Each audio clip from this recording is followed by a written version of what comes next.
here today for the book launch by author Devashish Bhaumik for the book First Day at Work. Unfortunately, he was supposed to join us in person, কিন্তু last moment এ কাজ আসার জন্য আসতে পারেনি, so he will join us virtually today. Our previous works এর একটা short description দেব, আমাদের মাঝখানে আজকে কিছু বিশিষ্ট অতিথি আছে, তাদের একটা introduction দিয়ে তারপর we will get into a panel discussion. So আজকে আমাদের মধ্যে আছে বিজয়লক্ষ্মী দে, বিজয়লক্ষ্মী বর্মন। পরিচয়ের কোনো প্রয়োজন নেই, তাও he is a renowned artist, recitation of poems.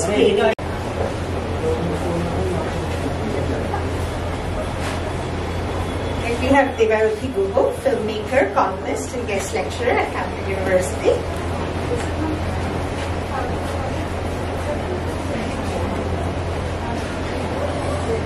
Shamrangi Bandyopadhyay, primarily a noted contemporary Bengali poet who has been awarded several World Sahitya Academy Yuva Purushkar, Divash Purushkar, to name a few.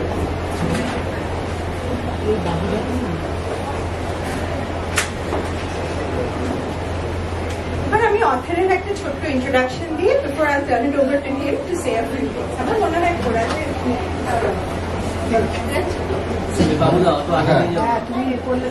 একটু consider করে নাও।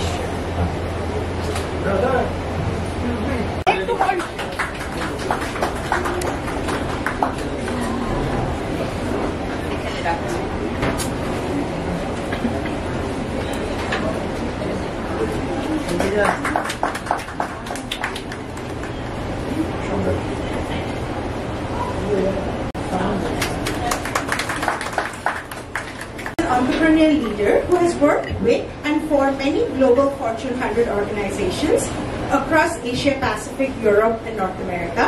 He started his career as a technology entrepreneur in India and has undertaken various leadership roles in North America.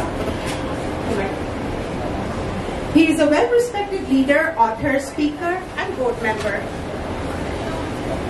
But Devashishan থেকে শুনবো, but I just want to talk a little bit about his past books.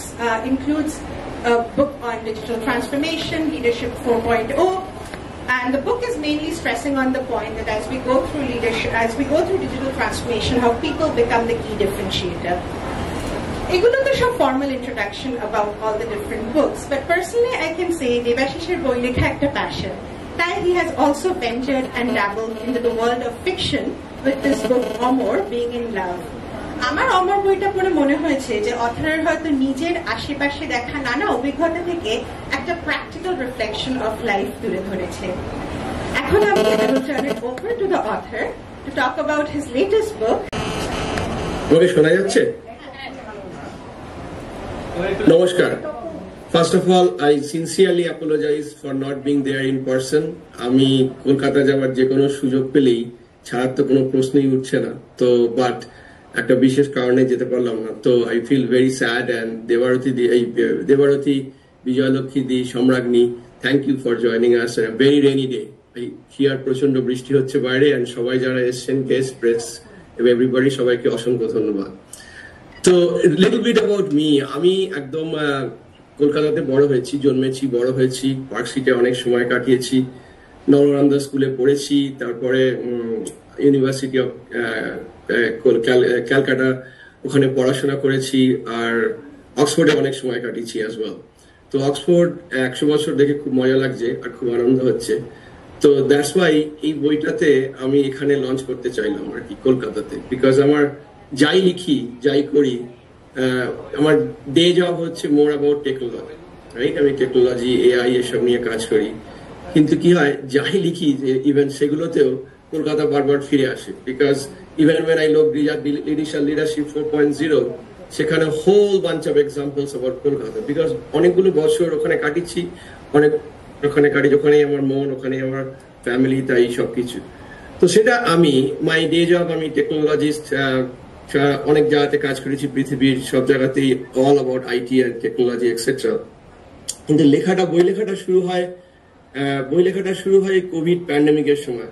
Pandemic তো আমাদের অনেক কিছু change করে দেয়, তো বাড়িতে বসে আছি, অনেকটা সময় অনেক বেশি ট্রাভেল করছি না। Usually I travel A lot for work, তো তখন প্রথম বইটা লিখলাম। ফার্স্ট বুকটা ওয়াজ, যেটা ঝুমুর বললো, লিডারশিপ 4.0, ওটা নিয়ে অনেক কথা বলবো না আজকে, কিন্তু ওই লেখাটার কারণটা হচ্ছে যে যেটা আমি করি সেটাকে একটা ক্রিস্টালাইজ করে বইতে লেখার একটা ইচ্ছা হলো। তো প্রথম এক্সপেরিমেন্টটা করাতে it was successful, so most people liked it, it was a best seller.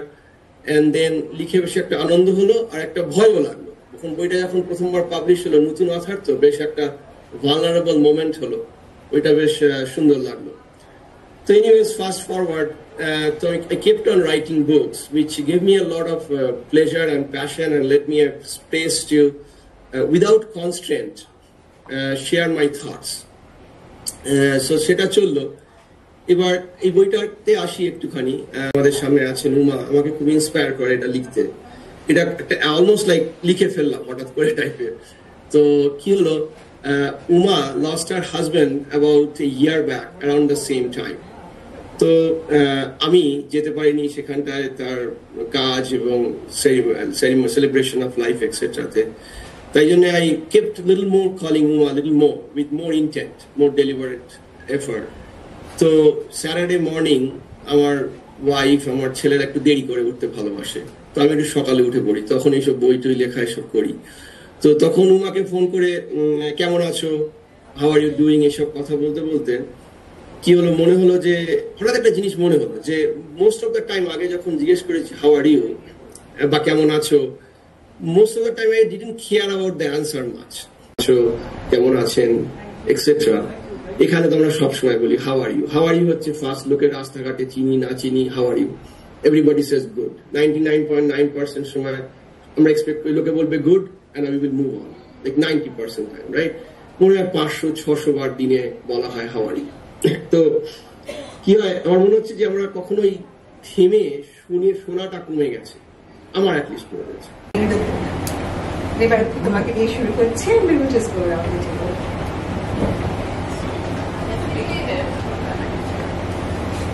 Definitely it was good. The language was at the same time. And almost I read it at a one go. এখন আমাদের যে সময়, মানে as I'm coming from film background, আমি একটা জিনিস, একটা challenge ভীষণ ফেস করি, যেটা সম্রাটকে হয়তো আরো ভালো করে বলতে পারবে, because she has been writing for OTT. The film is like at a loss between 30-second reel and 8-hour-long OTT series, you know. আমি যখন কাজ শুরু করেছিলাম তখন, আজ থেকে 10-12 বছর আগে, my first film was released in 2013, তখনও আমরা অন্তত একটা গল্পকে এস্টাবলিশ করতে 8 ঘন্টা 20 মিনিট সময় পেতাম। আজকের দিনে আমি এইরকম একটা প্রচন্ড অ্যাটেনশন স্প্যানের যে স্কেসিটি, যেখানে সবসময় মোবাইল এভরিথিং, মানে আমাদের হাজারটা এলিমেন্ট অফ ডিস্ট্রাকশন, সেখানে কিন্তু আমি বইটা একটা ওয়ান গো পড়েছি। এইটা একটা ডেফিনেটলি খুব, মানে আমরা যেখানে কোনো ইমেজেই স্টে করতে পারি না, আমরা ড্র্যাগ করে দেখি, আমরা এই চ্যানেল থেকে ওই চ্যানেল চলে যাই, সেখানে একটা বই with words, with no photographs, মানে অ্যালিস ইন ওয়ান্ডারল্যান্ডে অ্যালিস বলেছিল যে what is the use of a book without photographs, I don't understand. সেটা একটা বাচ্চা মেয়ে বলেছিল, এখন কিন্তু সেটাই সবাই বলে বোধহয়। সেখানে কিন্তু আমি একটা বই খুবই একদম একটা ওয়ান্ডার, কিন্তু আই মাস্ট অ্যাডমিট, আমার এটা অ্যাডমিট করতে, ইফ আই সাউন্ড ফিলিস্তিন আর বুরিশ, আই ডোন্ট মাইন্ড, কারণ আমি কিন্তু অনেক দিন হয়ে গেল এত ওয়ান গো কোনো বই পড়ে উঠতে পারিনি, আনফর্চুনেটলি। আমার মানে আমি নিজে লজ্জা বোধ করছি বলতে, কিন্তু আমাদেরকে এটা নিশ্চয়ই বিজয়লক্ষ্মী দিকে এবং সম্রাজ্ঞীকে দুজনকেই প্রচুর আমাদের বই পড়তে হয় পড়ার, মানে ওয়ার্ক, মানে একটা স্ক্রিপ্ট লিখি কি একটা কলাম লিখছি, এবং অবশ্যই ছাত্রছাত্রীদের পড়ানোর জন্য আমাদের প্রচুর ডকুমেন্ট পড়তে হয়। তো সেই পড়াগুলো কিন্তু আমি অন্তত, আমি জানি না ওরা দুজন কি করে বা দেবাশিস কি করেন, আমি কিন্তু একটা ওয়ান গো পড়তে পারিনি, বহুদিন হয়ে গেল। So I think that is itself a positive thing about this book.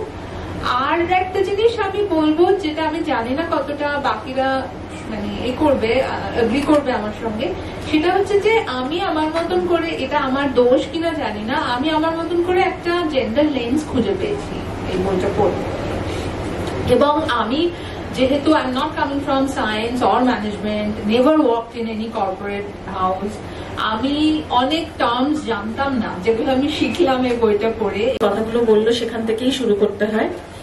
প্রথম আমি এসেই আসলে ঝুমুর যখন জিজ্ঞেস করছিলেন যে বইটা পড়ে কেমন লাগলো, তখন ইনস্ট্যান্টলি যে কথাগুলো বললাম সেটা একবার ফিরে যেতে চাই। সেটা হচ্ছে আমার ফার্স্ট যে জিনিসটা খুব ফ্যাসিনেটিং লেগেছে সেটা হচ্ছে সাধারণত আমরা মায়েদের যে একটা নাম আছে, মায়েদের যে একটা আইডেন্টিটি আছে, আমরা ইচ্ছে করে না করলেও ওই যে again this is the social pattern that we tend two forget it. এবং সেই যে আগেকার দিনে হারুর মা, খোকনের মা, গোপালের মা, তারা কখনোই কোনো মেয়েদের নাম দিয়ে কারুর মা হতেন না, দ্যাট ইজ ডিফারেন্ট।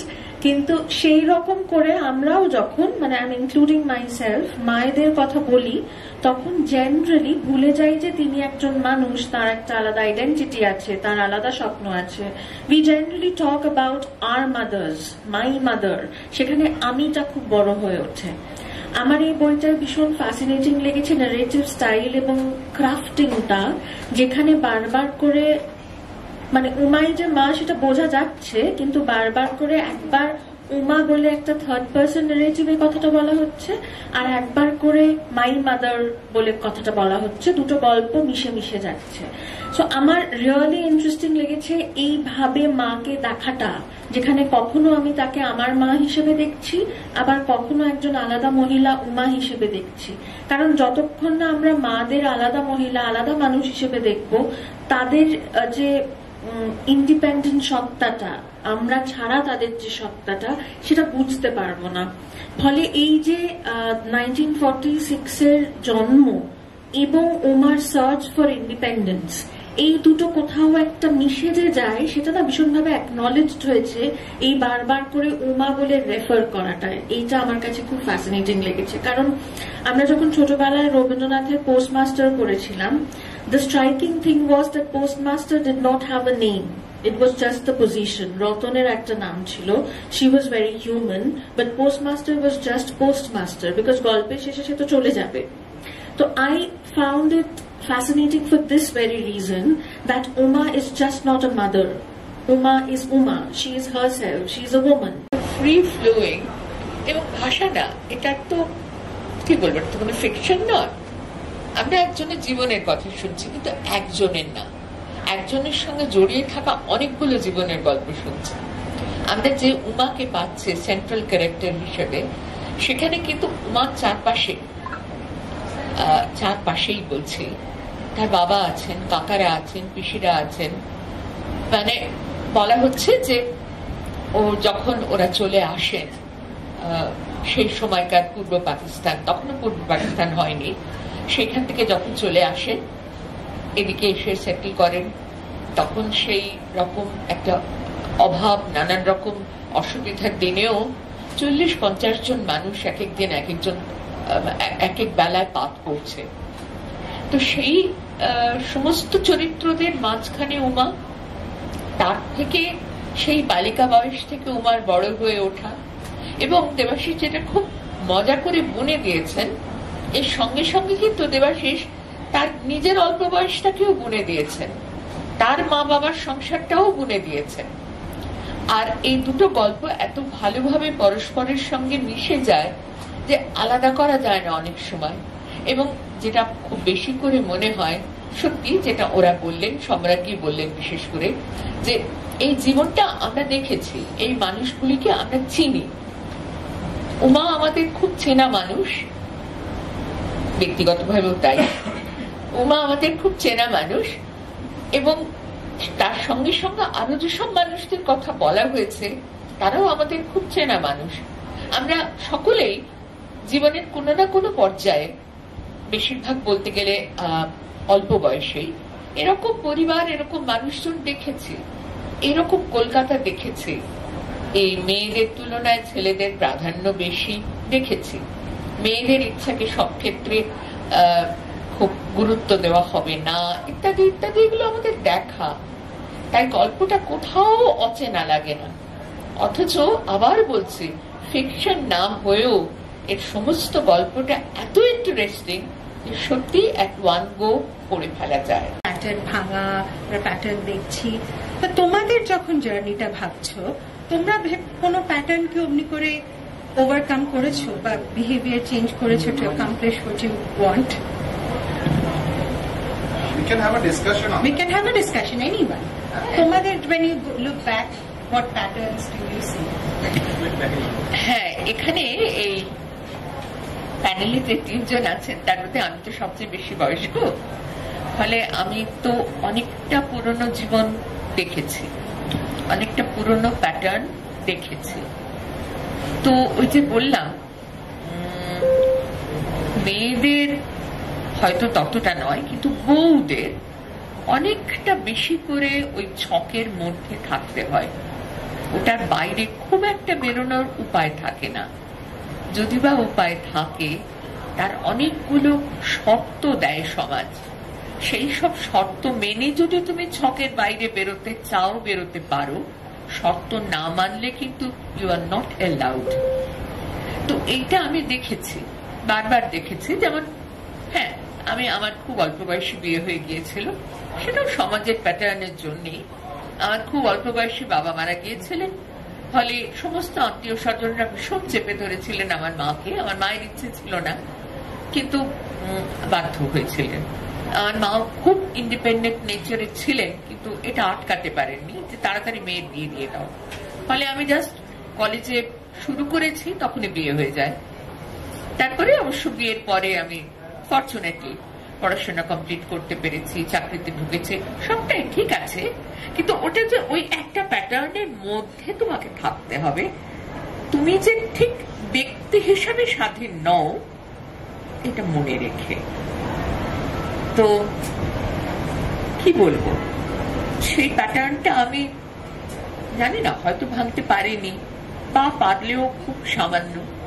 উমা কিন্তু অনেক বেশি বোল্ড ছিলেন, অনেক প্যাটার্নকে যেমন মেনে নিয়েছেন, অনেক জায়গায় কিন্তু ভেঙে বেরোতেও পেরেছেন। আমি সত্যি জানি না আমি কতটা পেরেছি। চেষ্টা করেছি বরাবর নিজের স্বাধীনতা বা স্বাতন্ত্র্য বজায় থাকতে, কিন্তু আবার ওই যে সমাজের সমস্ত ছকটার মধ্যে থেকে সেটা কতদূর করা যায় বলা শক্ত। আপনারা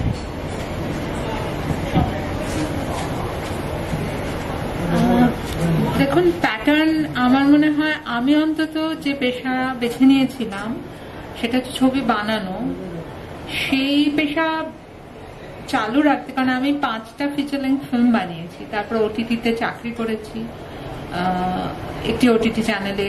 তবে আমি কোনো চাকরিতেই বেশি দিন টিকতে পারিনি, এটা আমার একটা দোষ।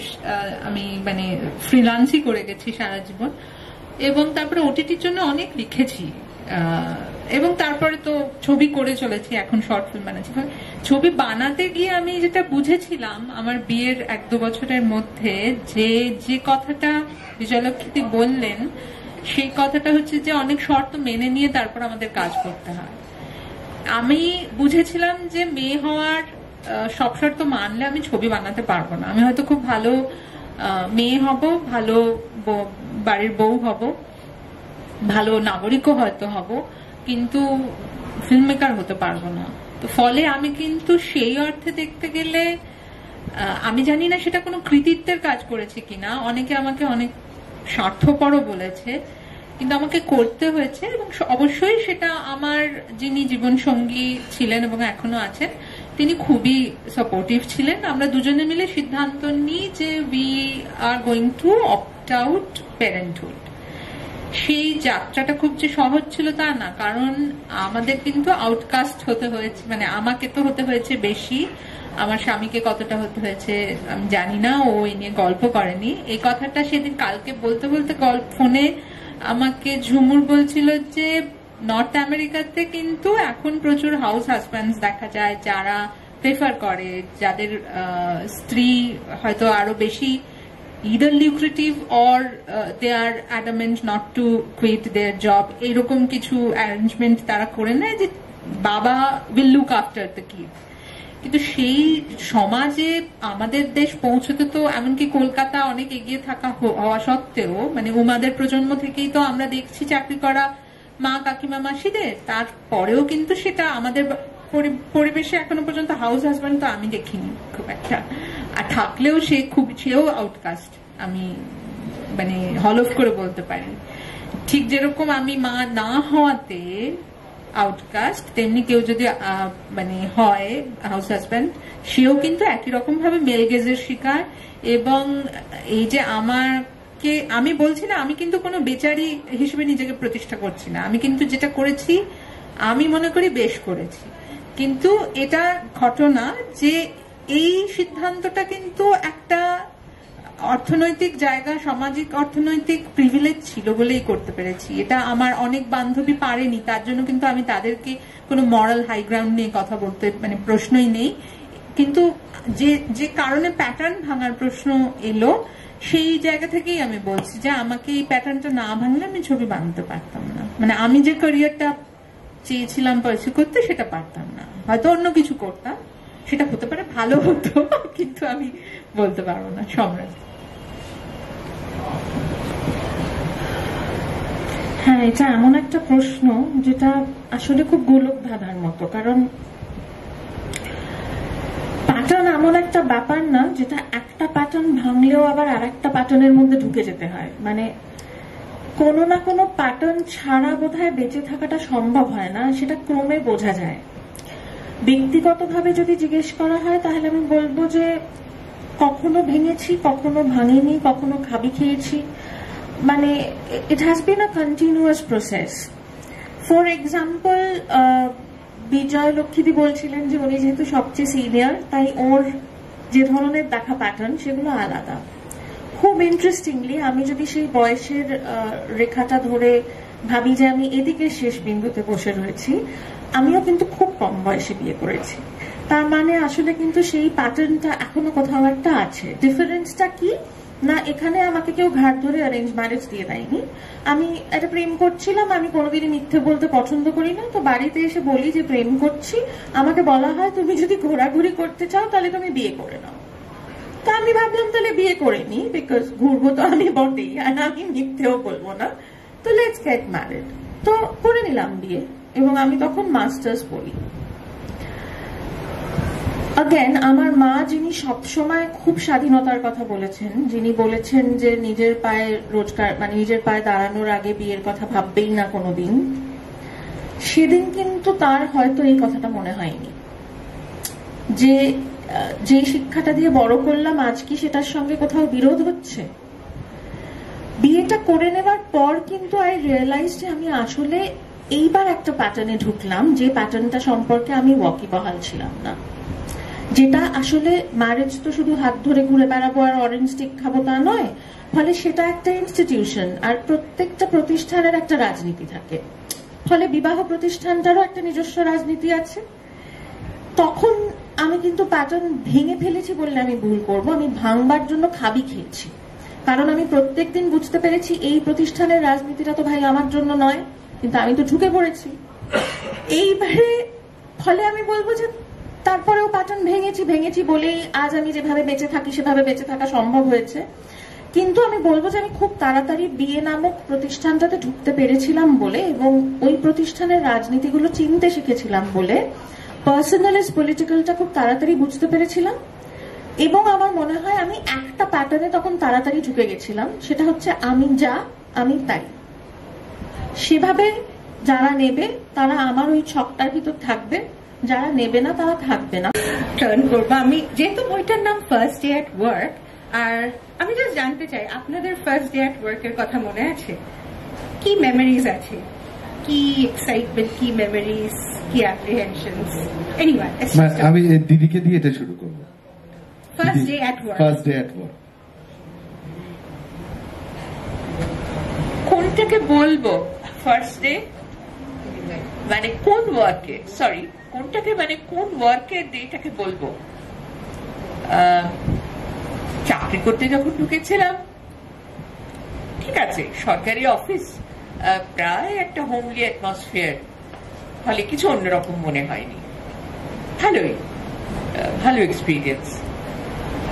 আর প্রথম যখন কবিতা বলতে গিয়েছিলাম প্রচন্ড ভয় পেয়েছিলাম, কেননা এই জায়গাটা ছিল আমাদের শ্বশুর বাড়ির খুব কাছাকাছি, তখনও শ্বশুর বাড়িতে ভীষণ রকমের ছিল, চাপাচাপি ছিল যে বাড়ির বাইরে বেরোলে যেন ঘুমটা থাকে। আমি কিছুতেই ঠিক করতে পারছিলাম না যে এত কাছাকাছি বলে ঘুমটাটা থাকবে না থাকবে না, অথচ কবিতা বলতে হলে ঘুমটা দিয়ে কবিতা বলার ব্যাপারটা খুব হাস্যকর। সেই কনফিউশনটা ছিল, ভয়ানক ভাবে ছিল, কিন্তু তবু সেই দিনটা খুব উজ্জ্বল হয়ে আছে। সেটা প্রথম এই লোকজনের সামনে একটা কবিতা বলার এক্সপিরিয়েন্স। শুনলে কি করে বুঝবো না, কিন্তু ঘুমটা আমি দিইনি, ঘুমটা দিইনি। ওই যে বললাম ভীষণ কনফিউশনে ছিলাম যে করা উচিত কিনা, তবে সে সত্যি দিইনি। দিদি 2 লাইন একটু শুনি। এই বৃষ্টি স্নাত দুপুরে, বৃষ্টি স্নাত দুপুরে। নীল এখন আষাঢ় মাস চলছে, নীল নবঘনে আষাঢ় গগনে তিল ঠাই আর নাহিরে, ওগো আজ তোরা যাসনে ঘরের বাহিরে। বাদলের ধারা ঝরে ঝরে ঝরো, আউশের ক্ষেত জলে ভরো ভরো, কালি মাখা মেঘে ওপারে আধার ঘনিয়েছে দেখ চাহিরে, ওগো আজ তোরা যাসনে ঘরের বাহিরে। ওই ডাকে শোনো ধেনু ঘন ঘন, ধবলিরে আনো গোহালে, এখনই আধার হবে বেলাটুকু পোহালে। দুয়ারে দাঁড়াই ওগো দেখ দেখি, মাঠে গেছে যারা তারা ফিরেছে কি, রাখাল বালক কি জানি কোথায় সারাদিন আজি খোয়ালে, এখনই আধার হবে বেলাটুকু পোহালে। শোনো শোনো ওই পারে যাবে বলে কে ডাকিছে বুঝি মাঝিরে, খেয়া পারা পার বন্ধ হয়েছে আজিরে। কুবে হাওয়া বয় কুলে নেই কেউ, দুকুল বাহিয়া উঠে পড়ে ঢেউ, দর দর বেগে জলে পড়ি জল, ছল ছল উঠে বাজিরে, খেয়া পারা পার বন্ধ হয়েছে আজিরে। ওগো আজ তোরা যাসনে গো, তোরা যাসনে ঘরের বাহিরে, আকাশ আধার বেলা বেশি আর নাহিরে। ঝড়ো ঝড়ো ধারে ভিজিবে নিচল, ঘাটে যেতে পথ হয়েছে পিছল, ওই বেনুবন দুলে ঘন ঘন পথ পাশে দেখ চাহিরে, ওগো আজ তোরা যাসনে গো, তোরা যাসনে ঘরের বাহিরে। হোয়াট আ কন্ট্রাডিকশন, সবাই ঘরের বাইরেই বসে আছে।